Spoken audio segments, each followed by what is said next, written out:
नमस्कार साथियों, welcome to the channel win today. तो आज हम फिर साथ में हैं, एक नए दिन पे एक नए टारगेट के साथ में एक नई शुरुआत। वेलकम। तो हमने पिछली बार जो क्लास में पढ़ा था वो था सेलियंट फीचर्स जो हम देख रहे थे, और इन सेलियंट फीचर्स में अपन पहुंच गए थे।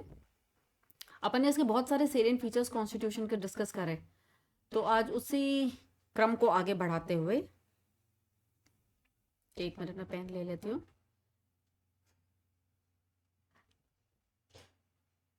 हाँ, तो आज उसी क्रम को आगे बढ़ाते हुए पढ़ते हैं। तो अपन ने पढ़ा था फेडरेशन, अपन ने देखा था, और मैंने आपको फेडरेशन के अंदर में बहुत सारी मैं एक बार आपको हल्का सा पुराना रिवाइज करवा देती हूँ। मुझे ऐसा लग रहा है कि वो कंटिन्यूटी बनी रहेगी उससे। तो एक बिल्कुल शॉर्ट में फटाफट पुराना रिवाइज करवा देती हूँ मैं आपको। तो हमारा salient feature of the Indian constitution में सबसे पहला फीचर है वो है रिटन कॉन्स्टिट्यूशन। रिटन कॉन्स्टिट्यूशन है हमारा जो constitution, it is the lengthiest written constitution, यानी सबसे बड़ा रिटन कॉन्स्टिट्यूशन है। It is been borrowed from various other constitutions. हमने बहुत सारे अलग अलग कॉन्स्टिट्यूशन से, ऑस्ट्रेलिया से, कनाडा से, यूएसए से, ब्रिटेन से, आयरलैंड से, जापान से कुछ चीज़ें बोरो करी हैं और उनको अपने यहाँ पे इनकॉर्पोरेट करा है, लेकिन ये कॉपी पेस्ट नहीं है। हमने सिर्फ कॉन्सेप्ट लिया है, उसका कॉन्टेंट हमारी नीड्स के अकॉर्डिंग डिजाइंड है। तीसरा जो है वो है कॉन्स्टिट्यूशनल मोरालिटी। हमारे कॉन्स्टिट्यूशन के कुछ अपने मोरल्स हैं जो हम फॉलो करते हैं, जैसे कि democracy, republic, fundamental rights, DPSP etcetera. ये हम बिल्कुल डे 1 वाली क्लास में भी इसको पढ़ चुके हैं। कन्वेंशंस का बहुत इंपॉर्टेंट रोल है। ये सब ब्रिटेन के कॉन्स्टिट्यूशन में नहीं बल्कि हमारे कॉन्स्टिट्यूशन में भी एक बहुत इंपॉर्टेंट रोल प्ले करते हैं। And the most important role of convention is कि ये हमारे कॉन्स्टिट्यूशन में आने वाले गैप्स को फिल करता है। ठीक है, next is separation of power. Separation of power हमारे यहाँ पर है लेजिस्लेचर, जुडिशरी और एग्जीक्यूटिव एंड जुडिशरी। इनके बीच में हमारे यहाँ पे सेपरेशन ऑफ पावर है, लेकिन एक क्लियर सेपरेशन ऑफ पावर नहीं है, यानी they are completely independent of each other. ऐसा सिस्टम नहीं है हमारे यहाँ पे। We follow system of checks and balances. ठीक है, यानी लेजिस्लेचर एग्जीक्यूटिव को चेक करेगा, जुडिशरी को चेक करेगा, जुडिशरी इन दोनों को चेक करेगी, एंड एग्जीक्यूटिव इनके अकॉर्डिंग काम करे। So all these three are in check, they check each other. Okay, the next is detailed administrative procedure. हमारा जो कॉन्स्टिट्यूशन है वो हर चीज़ का बहुत ही डिटेल्ड एडमिनिस्ट्रेटिव प्रोसीजर को मेंशन करता है। मतलब हमारे बहुत सारे ऐसे प्रोसीजर्स हैं जो हमने बहुत डिटेल में मेंशन करे हुए हैं, जैसे कोई रूल बुक में मेंशन होता है उस तरीके से। ठीक है, next is there is no separate state constitution. हाँ, हमारा जो कॉन्स्टिट्यूशन है, हमारे यहाँ पे दो अलग अलग कॉन्स्टिट्यूशन नहीं है, एक स्टेट का और एक यूनियन का। हमारे यहाँ पे एक सिंगल कॉन्स्टिट्यूशन है। ठीक है, और हमारा कॉन्स्टिट्यूशन इसी बेसिस पे सिंगल सिटीजनशिप भी देता है। इसको अपन आगे देखेंगे। Various problems address. हमारे कॉन्स्टिट्यूशन में ऑल इंक्लूसिव कॉन्स्टिट्यूशन है, it is all inclusive constitution. हमने बहुत सारी प्रॉब्लम्स जैसे religious diversity, caste discrimination, language की प्रॉब्लम्स हैं, और उससे रिलेटेड जो रिवोल्ट्स हो जाते हैं, जेंडर की प्रॉब्लम्स है, यानी फीमेल्स के राइट्स की प्रॉब्लम्स है, ट्राइबल्स की प्रॉब्लम्स है, एससी एसटी की जो प्रॉब्लम्स है, उसके अलावा एग्रीकल्चरल प्रॉब्लम्स है, बच्चों की जो प्रॉब्लम्स है, इन सबको हमने एड्रेस किया है। और हमने अपने कॉन्स्टिट्यूशन को ऑल इंक्लूसिव बनाया है। It is more flexible than rigid. हमारा कॉन्स्टिट्यूशन बहुत ज़्यादा रिजिड नहीं है। हमारा कॉन्स्टिट्यूशन ओवरऑल अगर देखा जाए तो उसका टिल्ट जो है वो फ्लेक्सिबिलिटी की तरफ ही है। कुछ जगह पर रिजिड है, जहाँ पर हमारे कॉन्स्टिट्यूशन में, पहली बात तो हमारे कॉन्स्टिट्यूशन में अमेंडमेंट का प्रोसीजर है, कॉन्स्टिट्यूशनल अमेंडमेंट पॉसिबल है। दूसरे नंबर पर जो कॉन्स्टिट्यूशनल अमेंडमेंट मैक्सिमम केसेस में बहुत ईजी है। सिर्फ कुछ केसेस ऐसे हैं जहाँ पे 50% ऑफ द स्टेट्स जो हैं, 50% ऑफ द स्टेट्स जो हैं उनकी परमिशन लेनी पड़ती है इसको अमेंड करने के लिए। ठीक है, तो जहाँ पर ये वाला प्रोविजन है, ये स्पेशल मेजोरिटी चाहिए, बस वहाँ कुछ ऐसे प्रोविजन है जो कि अमेंड है, और इसका सबसे बेस्ट एग्जांपल जीएसटी जो बिल्कुल लेटेस्ट लॉ है। ठीक है, ओके, ठीक है। Next is due process of law. Due process of law का क्या मतलब होता है? ड्यू प्रोसेस ऑफ लॉ का मतलब होता है जुडिशरी सुप्रीम। ठीक है, जुडिशरी है ना, इवैल्यूएट करेगी कि आपने जो लॉ बनाए हैं वो कॉन्स्टिट्यूशनली वैलिड है कि नहीं है, whether they pass the test of constitutionality. अगर वो पास करते हैं तो इसको, इस चीज को अपन कहते हैं ड्यू प्रोसेस ऑफ लॉ। ये हमने इंग्लैंड से लिया है, ब्रिटेन से लिया है। Procedure established by law, procedure established by law की अगर अपन बात करते हैं, ये हमने यूएसए से लिया है। और इसका प्रोसीजर एक minute, procedure establish by law हमने ब्रिटेन से लिया है। जस्ट अ मिनट, इसको रब कर देती हूँ मैं। प्रोसीजर स्टैब्लिश बाय लॉ जो है ये हमने ब्रिटेन से लिया है, और इसके अंदर पार्लियामेंट्री सुप्रीमेसी की बात होती है, यानी पार्लियामेंट अपने अकॉर्डिंग रूल बनाएंगे, और रूल बस वो रूल के अकॉर्डिंग अगर आप काम कर रहे हो, उस लॉ के अकॉर्डिंग अगर आप काम कर रहे हो तो वो चीज़ सही है। अब लॉ अपने आप में सही है या नहीं है ये यहाँ पे नहीं देखा जाता, लेकिन ड्यू प्रोसेस ऑफ लॉ के अंदर में ये भी चेक करा जाएगा कि लॉ जो बनाया गया है वो कॉन्स्टिट्यूशनली राइट है कि नहीं है। ठीक है, तो हमने दोनों चीज़ें लिया, ये जो हमने लिया ये यूएसए से लिया है, यहाँ जुडिशरी सुप्रीम है, और यहाँ पे जो हमने लिया है ये ब्रिटेन से लिया है, इसमें पार्लियामेंट की सुप्रीमेसी थोड़ी सी ज़्यादा दिखती है। और ड्यू प्रोसेस ऑफ लॉ का क्या क्या बेनिफिट है? सबसे इंपॉर्टेंट बेनिफिट ये है कि हमारे फंडामेंटल राइट्स इंटैक्ट रहेंगे, इनको कोई स्नैच अवे नहीं कर सकता। दूसरा, हमारा फेडरलिज्म इंटैक्ट रहेगा। स्टेट्स की जो ऑटोनॉमी है, जो हमने स्टेट्स को ऑटोनॉमी दी है, वो पार्लियामेंट स्टैच नहीं कर सकती। प्रोसीजर स्टैब्लिश्ड बाय लॉ जो है उसका बेनिफिट क्या है कि इससे ना जो पार्लियामेंट के अंदर जो लोग बैठे होते हैं, they are the representatives of the people, ये इन जनता को रिप्रेजेंट करते हैं। तो जब ये कोई लॉ बनाएंगे तो ये जो लॉ बनेगा, इस लॉ के अंदर की खास बात ये है कि ये इस पीपल के एस्पिरेशंस को रिप्रेजेंट करेगा। ठीक है, तो यहाँ पे पीपल का एक सेटिस्फैक्शन हमारे को दिखने को मिलेगा। Next is federation. फेडरेशन के अंदर अपन ने देखा था कि there is dual government, there is division of power, there is supremacy of the constitution.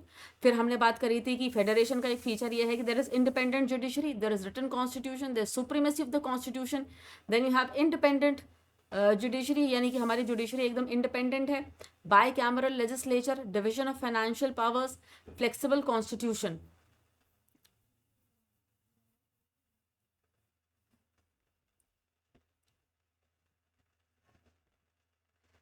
Next is integrated judiciary है हमारे यहाँ पर। इंटीग्रेटेड जुडिशरी का मतलब क्या होता है?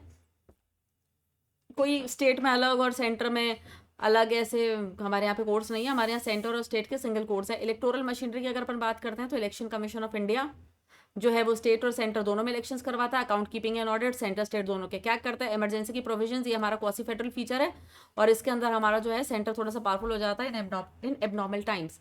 लेकिन कुछ कुछ ऐसे आर्टिकल है जहाँ पर नॉर्मल टाइम्स के अंदर में भी हमारा जो है सेंटर है वो पावर हो जाता है।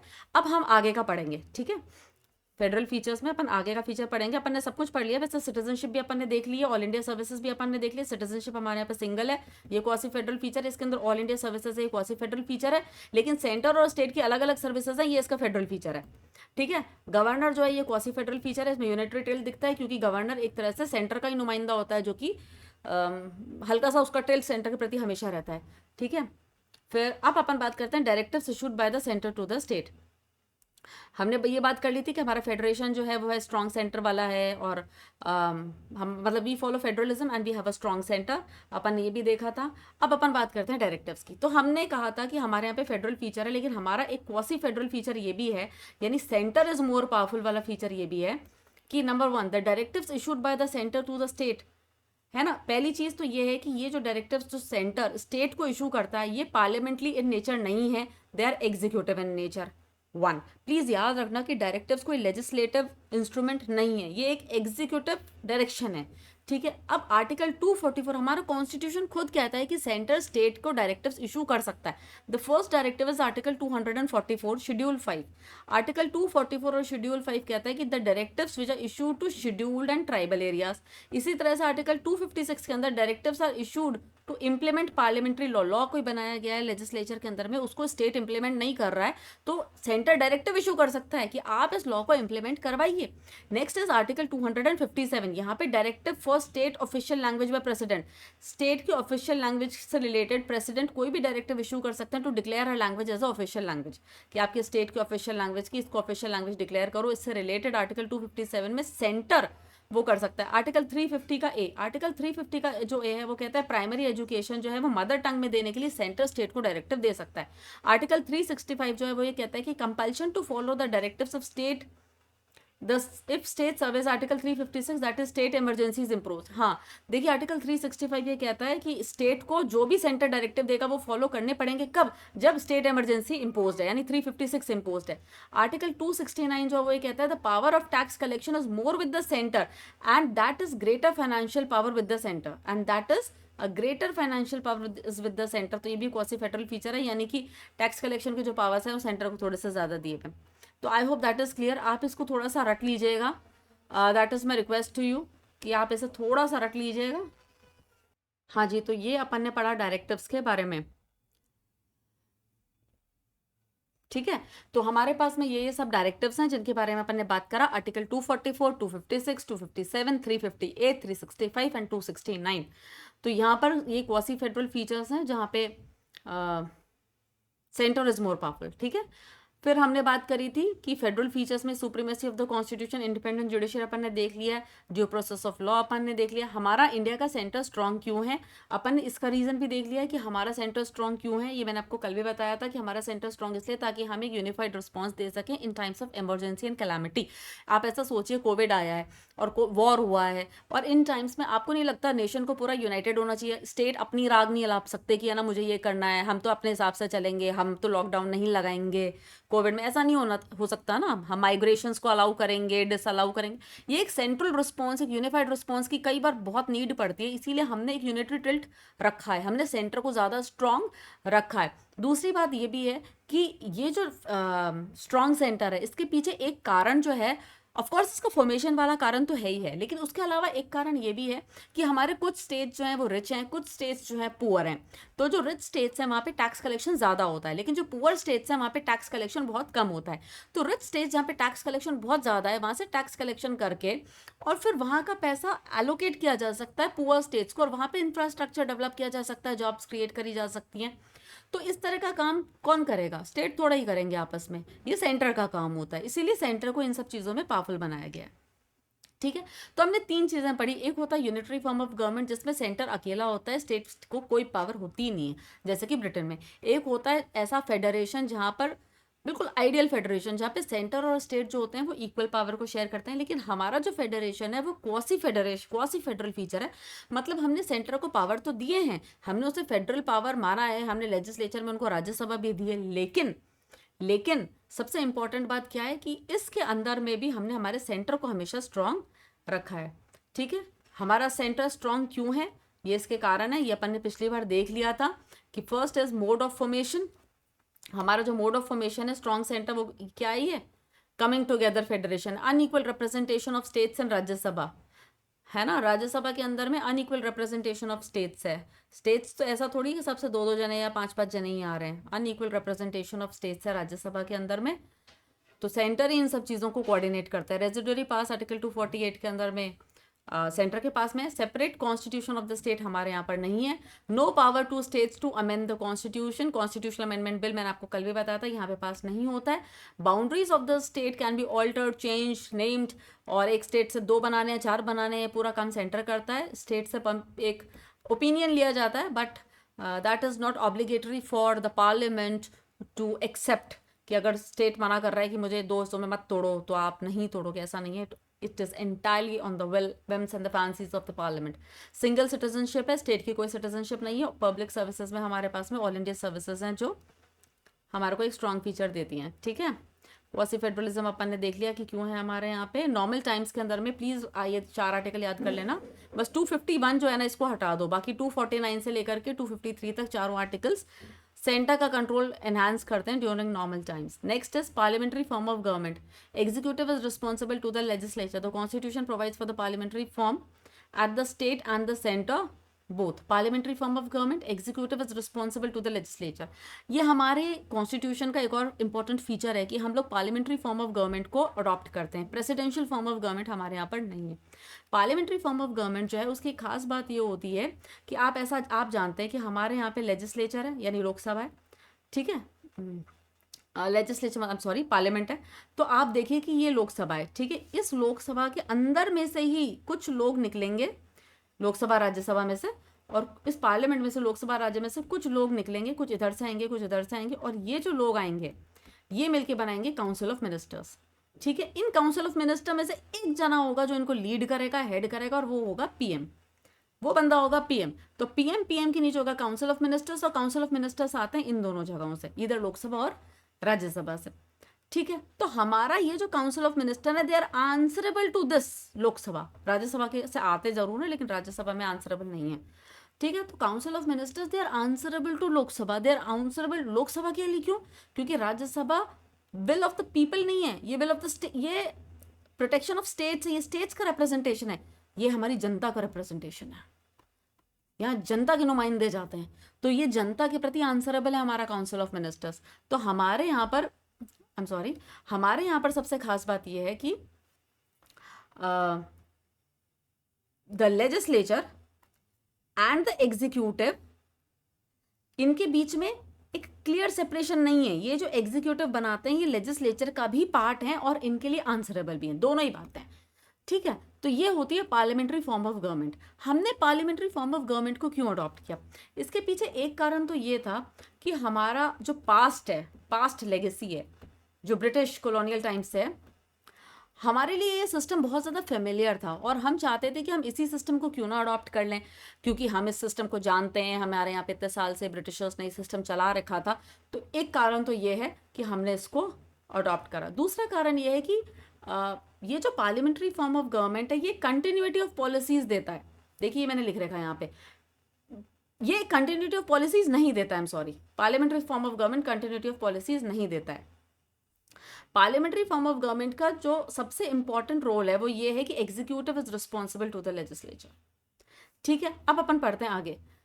Responsible government, it prevents despotism, ready alternative government होती है। हाँ, एक सरकार गिर गई तो तुरंत पीछे एक दूसरी पार्टी खड़ी रहती है कि आप, हम अपना वो दे रहे हैं, हमारा बहुमत है, आप हमारे को अब हम सरकार बनाना चाहते हैं, और फिर आप अपना बहुमत प्रूव करिए और बना लीजिए सरकार, ऐसी कोई बात नहीं है। वाइड रिप्रेजेंटेशन होता है इसके अंदर में, मतलब सभी का रिप्रेजेंटेशन, कोलिशन गवर्नमेंट बन जाती हैं, सभी का रिप्रेजेंटेशन इसके अंदर में, रिप्रेजेंटेशन कंपैरेटिवली ज़्यादा होता है। रिस्पॉन्सिबल गवर्नमेंट होती है, अपनी मनमर्जी से नहीं चलना है आपको, हर चीज़ के लिए आप पार्लियामेंट को आंसरेबल हो, इसीलिए डिस्पोटिज्म भी प्रिवेंट हो जाता है क्योंकि आप आंसरेबल हो, आपकी एक रिस्पॉन्सिबिलिटी फिक्स कर दी गई है। ठीक है, इसकी कुछ डीमेरिट्स हैं। इसके डीमेरिट्स हैं अनस्टेबल गवर्नमेंट, बात बात पे नो कॉन्फिडेंस मोशन आता है। अभी रिसेंटली नो कॉन्फिडेंस मोशन आया है लेजिस्लेचर के अंदर में, आपको पता होगा। तो नो कॉन्फिडेंस मोशन हमारे यहाँ पे आ जाता है। नो कंटिन्यूटी ऑफ पॉलिसीज, पिछली सरकार ने जो जो बिल्स लेकर के आई, जैसे ही नई सरकार आएगी, अगर सरकार चेंज हो गई तो सबसे पहले इन्हीं को कैंसिल करा जाएगा, है ना। पुरानी सरकार ने बोला इंदिरा गांधी फलानी योजना, नई सरकार आएगी उसने कहा दीनदयाल फलानी योजना। ठीक है, पुरानी सरकार आई, उसने बोला राजीव गांधी गरीब विकास कार्यक्रम, नई सरकार आई उन्होंने कहा अटल बिहारी वाजपेयी गरीब विकास कार्यक्रम। तो पॉलिसीज का कोई कंटिन्यूएशन होता ही नहीं है यहाँ पे। डिक्टेटरशिप ऑफ द कैबिनेट, ये नाम के लिए काउंसिल ऑफ मिनिस्टर्स होते हैं, काम करते हैं, बाकी इन काउंसिल ऑफ मिनिस्टर्स के अंदर से एक इनफॉर्मल एक कैबिनेट बनता है जो पीएम के बहुत ही खास लोग होते हैं, यही सारे डिसीजंस लेते हैं और इन डिसीजंस के अकॉर्डिंग पूरा सरकार चलती है। तो कहीं ना कहीं कैबिनेट की डिक्टेटरशिप इसके अंदर होती है। तीसरा है it is against the separation of powers. हाँ, सेपरेशन ऑफ पावर्स तो क्लियर कट नहीं है। मोंटेस्क्यू का जो सिद्धांत था, द प्रिंसिपल ऑफ मोंटेस्क्यू, जिसमें उसने कहा था कि सेपरेशन ऑफ पावर होना चाहिए, वो यहाँ पर नहीं है। हम देखते हैं कि लेजिस्लेचर और एग्जीक्यूटिव आपस में इंटरवीन्ड हैं, दे आर इंटरवीन्ड, आपस में एक दूसरे से they are intertwined with each other. थोड़ा सा साफ कर देते हैं इसको।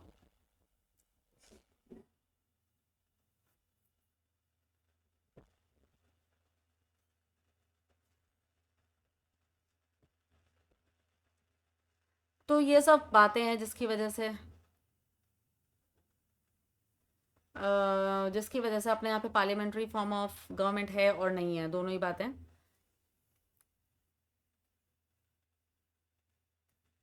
आई मीन कि पार्लियामेंट्री फॉर्म ऑफ गवर्नमेंट का कुछ फ़ायदा है और नुकसान है। चलिए आगे देखते हैं।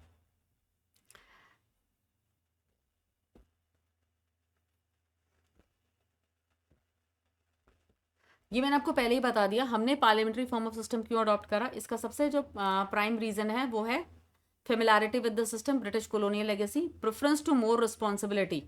हमने ये सोचा है कि काउंसिल ऑफ मिनिस्टर्स के पास ज़्यादा रिस्पॉन्सिबिलिटी होनी चाहिए, वो लेजिस्लेचर की भी भूमिका अदा करते हैं एट टाइम्स और एट टाइम्स एग्जीक्यूटिव की भी। नीड टू अवॉइड लेजिस्लेटिव, ये सबसे इंपॉर्टेंट फीचर है। I just like this feature of parliamentary form of government कि होता क्या है कि देखो, अगर एग्जीक्यूटिव, जैसे यूएसए के अंदर एग्जीक्यूटिव अलग है, मान लीजिए यहाँ पे ट्रम्प हैं, या अभी तो बाइडेन है, आप तो लेकिन ट्रम्प ही मानो, क्योंकि अब यहाँ पे ट्रम्प है और इधर है जो आपका सेनेट है।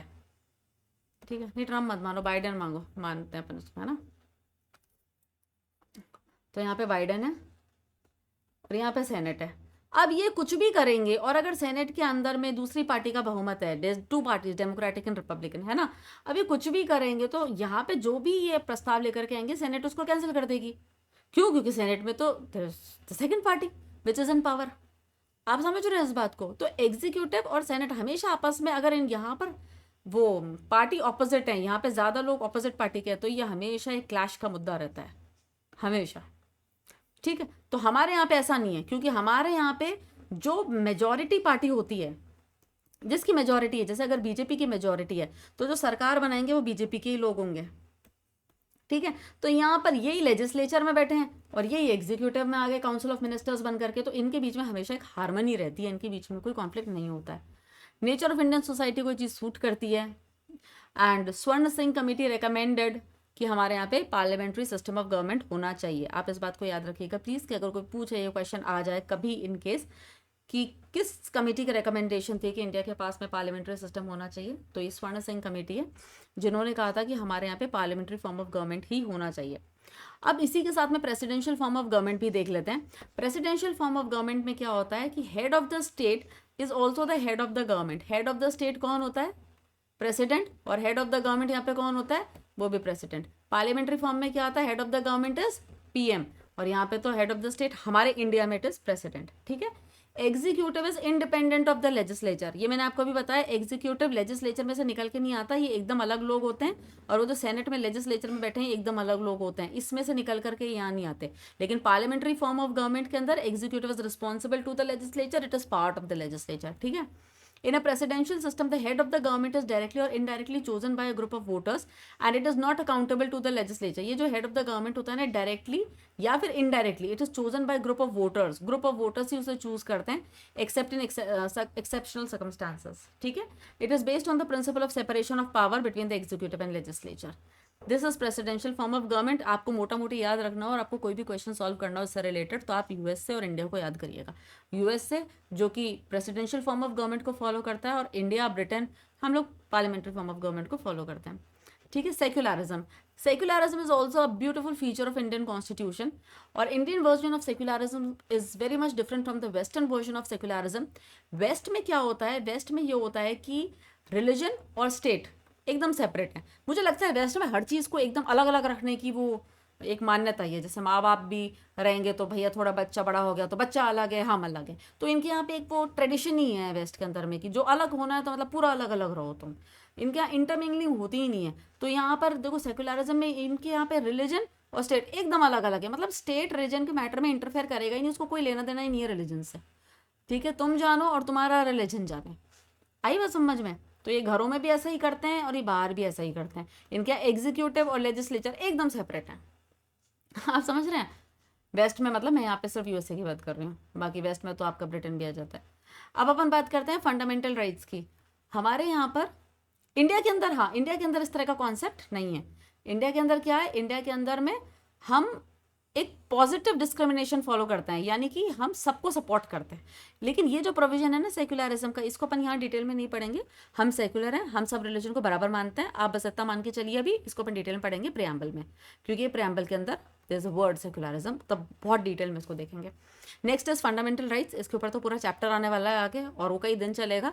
तो fundamental rights, this is a feature of Indian constitution. Fundamental duties, this is a feature of Indian constitution. And DPSPs, ये तीनों अपने आप में बड़े बड़े चैप्टर्स हैं और अपन इनको खत्म करेंगे। Next is Republic. रिपब्लिक भी अपन प्रियम्बल में डिटेल में पढ़ेंगे। अभी आप इतना समझ लीजिए कि हमारे सारे officers head of the state, head of the state जो होता है वो इलेक्टेड होता है, वो मोनार्की नहीं है, ठीक है ना। Then you have emergency provisions. Emergency provisions article 352, 356 और 360 तीन में दे गए। 352 के अंदर नेशनल इमरजेंसी की बात करी गई, 356 में स्टेट इमरजेंसी की बात करी गई, 360 में फाइनेंशियल इमरजेंसी की बात करी गई है। इमरजेंसी अपने आप में एक पूरा चैप्टर है कॉन्स्टिट्यूशन के अंदर में, एक पूरा पार्ट है, तो अपन इसको डिटेल में वहीं करेंगे। यहाँ पर आप सिर्फ ये समझ लीजिए कि इमरजेंसी के जो प्रोविजंस हमने लिए हैं जर्मनी से, ये भी हमारे कॉन्स्टिट्यूशन का एक सेलिएंट फीचर ही है कि हम यहाँ पर ये ले रहे हैं। तो कुल मिलाकर के अपन ने यहाँ पे 16 सेलिएंट फीचर्स बेसिकली डिस्कस करें। वन इज कि हमारा कॉन्स्टिट्यूशन रिटन कॉन्स्टिट्यूशन है। अब सिर्फ नाम एक बार रिवाइज करवा देती हूँ मैं आप लोगों को कि सबसे पहले हमारा कॉन्स्टिट्यूशन एक रिटन कॉन्स्टिट्यूशन है। रिटन कॉन्स्टिट्यूशन होने के साथ में सबसे लंबा रिटन कॉन्स्टिट्यूशन है। दूसरा, हमने जो कॉन्स्टिट्यूशन लिया है it is borrowed from various other sources. हमने हर जगह से लिया। जब लिखा ना तो हमने लिखते टाइम क्या करा, हमने लिखते टाइम सबों से ऐसे बोला कि तुम्हारे पास क्या है, तुम्हारे पास क्या है, तुम्हारे पास क्या है। फिर हमने सबकी चीज़ें देखी और फिर हमने अपना कॉन्स्टिट्यूशन लिखा, ठीक है। तो ये दो फीचर हो गए। तीसरा, जब हमने लिखा तो इंडियंस तो हमेशा मॉरल्स के ऊपर, एथिक्स के ऊपर हमेशा से ही हमारे पुराण उपनिषद और ये सब चीज़ें गौर करते ही आ रहे हैं, तो हमने कॉन्स्टिट्यूशन में भी इन मॉरल्स को डाल ही दिया। मतलब यूपीएससी के पेपर में एथिक्स का पेपर नहीं आता, आरएस के पेपर में एथिक्स का एक सब्जेक्ट नहीं है, ये मोरालिटी की बात है, ठीक है। ये कॉन्स्टिट्यूशन में भी इम्बाइब्ड है। दूसरा है रोल ऑफ कन्वेंशंस। तो हमारे यहाँ पे भी कॉन्स्टिट्यूशन के अंदर में भी बहुत सारे ऐसे कन्वेंशंस हैं जिनको हम फॉलो करते हैं और ये कॉन्स्टिट्यूशन के गैप्स को फुलफिल करते हैं। Separation of power, clear separation of power नहीं है, चेक्स एंड बैलेंसेस को फॉलो करते हैं। हमने जो कॉन्स्टिट्यूशन लिखा है बहुत लंबा है, इसका एक कारण ये भी है, इसके दो मेजर कारण है। पहला, इसमें डिटेल्ड एडमिनिस्ट्रेटिव प्रोसीजर मेंशन्ड है। दूसरा, हमने स्टेट का सेपरेट कॉन्स्टिट्यूशन नहीं लिखा है। यूनियन और स्टेट के कॉमन कॉन्स्टिट्यूशन है हमारा स्टेट का कोई सेपरेट कॉन्स्टिट्यूशन नहीं है। हमने यहाँ पे इसको ऑल इंक्लूसिव बनाने की कोशिश करी है और जितने weaker sections of the society हैं, है ना, जो वल्नरेबल हैं, हमने उन सबकी प्रॉब्लम्स को कॉन्स्टिट्यूशन के अंदर एड्रेस किया है। नेक्स्ट इज, हमारा जो कॉन्स्टिट्यूशन है ये ज़्यादा फ्लेक्सिबल है as compare to being rigid. ठीक है, due process of law and procedure established by law, ये दोनों ही फीचर हमारे कॉन्स्टिट्यूशन के अंदर इम्बाइब्ड हैं। फेडरलिज्म, इंडिया एक फेडरल कंट्री है, लेकिन हमारा federalism with a unitary tilt है।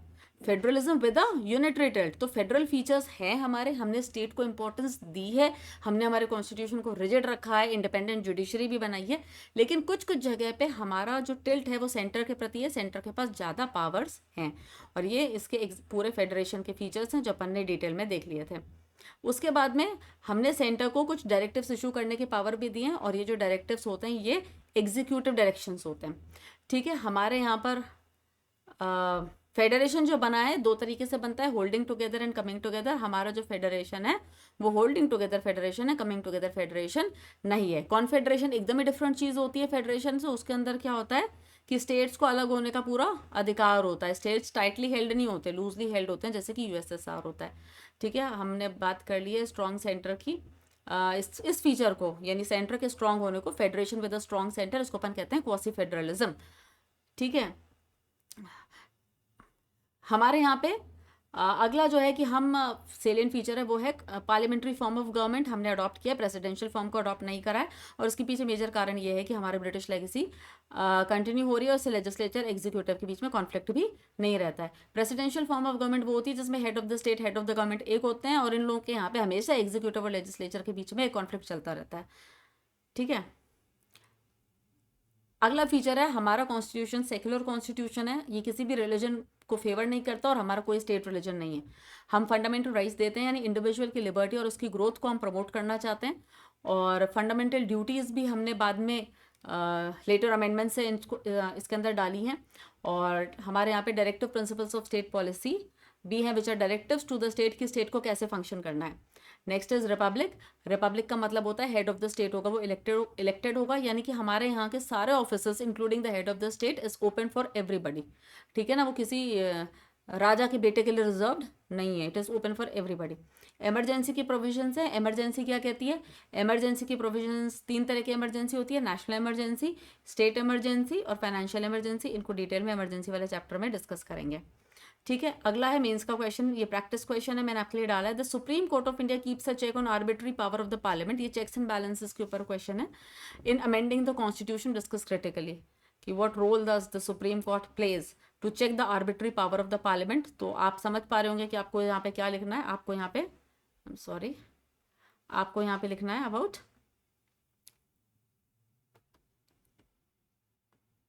Due process of law and procedure established by law, इसके बारे में आपको लिखना है। ठीक है, तो ये हो गया आपका मेंस का क्वेश्चन। और थैंक यू गाइस कि आप लोगों ने इसको मेरे साथ में पढ़ा है, सुना है, समझा है। Thank you very very much. और प्लीज़ है ना याद कर लीजिए, एक बार पढ़ोगे, एक बार में अभी सुना हुआ है, याद हो जाएगा। अपन ने 2-3 बार तो यहीं क्लास में रिविजन कर लिया है। अब इससे ज़्यादा तो यार आपको क्या ही बताऊँ मैं, कितनी बार पढ़ाऊँ। मैंने 2 बार कल पढ़ाया है, पहले पढ़ाया फिर रिवाइज करवाया, और मुझे लगता है 2-3 बार अपना आज भी हो ही गया है ना। तो इसको ऐसे ही बोलो, आंख बंद करके ऐसे बोलने की कोशिश करो कि हमारे यहाँ पे क्या क्या फीचर्स हैं कॉन्स्टिट्यूशन के अंदर में, है ना। और कोई लिंक विंक बना लो हल्का सा, ऐसा कुछ अगर बने आपसे तो लिंक बना लो। और वैसे इतना कोई लिंक की नीड होती नहीं है, मुझे तो नहीं लगता, मतलब पॉलिटी के अंदर में ऐसे कोई लिंक की नीड है। और अब तक अपन ने जितने भी आर्टिकल्स देखे हैं, जैसे डायरेक्टिव्स वाले आर्टिकल्स हैं, जैसे कि नॉर्मल टाइम्स के अंदर में कहाँ पर सेंटर जो है वो डायरेक्शंस दे सकता है ना, सेंटर का कंट्रोल हो जाता है स्टेट के ऊपर। तो ऐसे कुछ कुछ आर्टिकल जो मैंने आप लोगों को बताए हैं ना, वो आप याद कर लीजिए। अभी ज़्यादा आर्टिकल नहीं है, आप आधा घंटा भी बैठ करके इनको याद करोगे ना, तो आधा घंटा में आपको सारे तो फीचर याद हो जाएंगे, और सारे के सारे आर्टिकल जो अब तक अपन ने देखे हैं वो आपको याद हो जाएंगे। तो अपनी जो 3 क्लासेस हुई हैं, इन तीनों क्लासेस का पूरा मटेरियल मैं आपको ये बोलूँगी, आप 1 घंटा 1.5 घंटा बैठ करके उसको आप चाहें तो 2x स्पीड में देख लीजिए, या आपको जैसा भी ठीक लगता है। आप चाहें तो पीपीटीज को ऐसे भगा भगा करके फटाफट रीड कर लीजिए, और उसके बाद में feel free to ask me anything in the comment section. और मैं तो हमेशा से चाहती हूँ कि आप लोग मुझे कमेंट में बताइए कि आपको क्या सही लग रहा है, क्या गलत लग रहा है, और आप क्या चाहते हैं कि मैं इसमें और क्या इम्प्रूवमेंट्स कर सकती हूँ। तो प्लीज़ वो भी आप मुझे बताइए। और अपने यहाँ तो वैसे तुलसीदास जी ने कहा, निंदक नियर है राखिए, क्योंकि ऐसा कुछ है उसके आगे कि बिन पानी बिन साबुन के वो आपको बिल्कुल नहला धुला के साफ कर देते हैं। तो आप अगर मेरे कुछ क्रिटिसिज्म करेंगे और आप मुझे बताएंगे, मतलब पॉजिटिव क्रिटिसिज्म की बात कर रही हूँ मैं, है ना, पॉजिटिव क्रिटिसिज्म करेंगे और आप मुझे बताएंगे कि आप इस चीज़ को इम्प्रूव करिए, बेटर करिए, मैं आपको वादा करती हूँ मैं उस चीज़ पे 100% वर्क करूँगी। और बाकी thank you for being with me. आप सबका बहुत बहुत शुक्रिया, आभार, एंड जय Hind. Please like, share and subscribe. अपने दोस्तों को बोलो यार प्लीज़ कि शेयर करें, सब्सक्राइब करें। I am working very hard, trust me. Office जाने के बाद में पीपीटी बनाना, फिर यहाँ पे रिकॉर्डिंग करना, फिर उसको अपलोड करना, थंबनेल बनाना, मतलब आप लोगों में से जो जो यूट्यूब का काम करते हैं आपको पता है कि एक वीडियो बनाने में कितना एफर्ट लगता है। लेकिन जो नहीं भी करते हैं, ट्रस्ट मी, मैं बहुत वर्क कर रही हूँ, मैं बहुत हार्ड वर्क कर रही हूँ to get these videos for you and to get the best quality material for you. और ये किसी एक सोच से नहीं है, विश्वास मान करके चलिए। मैंने बहुत जगह से, इधर उधर से, जहाँ जहाँ से मुझे लगा कि कुछ अपने को, अपने आंसर्स को बेटर बनाने के लिए मिलेगा, वो मैंने इसमें डाला है। तो आप लोग मेरे साथ में मेहनत कर ही रहे हैं। ऑफ कोर्स अगर कोई इस वीडियो को इस पॉइंट तक सुन रहा है तो नो डाउट उसको पढ़ना है, उसने सुना है वो चीज़ों को, वो समझना चाहता है, वो याद करना चाहता है, इसीलिए आप यहाँ तक हैं मेरे साथ में। तो अगर आप यहाँ तक हैं मेरे साथ में तो प्लीज़ मेरी आपसे रिक्वेस्ट है, मेरी आपसे विनती है कि आप इस वीडियो को प्लीज़ लाइक कर दीजिए। It would hardly take 1 second, क्योंकि लाइक करने से क्या होता है ना कि यूट्यूब के अंदर ऐसा कुछ पॉलिसी है कि अगर आपके ज़्यादा लाइक्स होंगे तो आपका वीडियो ऊपर शो होएगा, अदरवाइज़ वो शो ही नहीं होएगा। तो वो मेरे लिए एक मोटिवेशन होता है। और फिर थोड़े सब्सक्राइबर्स बढ़ाइए गाइस प्लीज़, थोड़ा लाइक चाहिए, थोड़ा शेयर चाहिए, थोड़ा सब्सक्रिप्शन चाहिए, and I would be really grateful to all of you if you support my channel win today. और बाकी आपके suggestions are always welcome, and thank you very very much. और कल मिलते हैं, कल से स्टार्ट करेंगे प्रियम्बल, ठीक है। सो जय हिंद।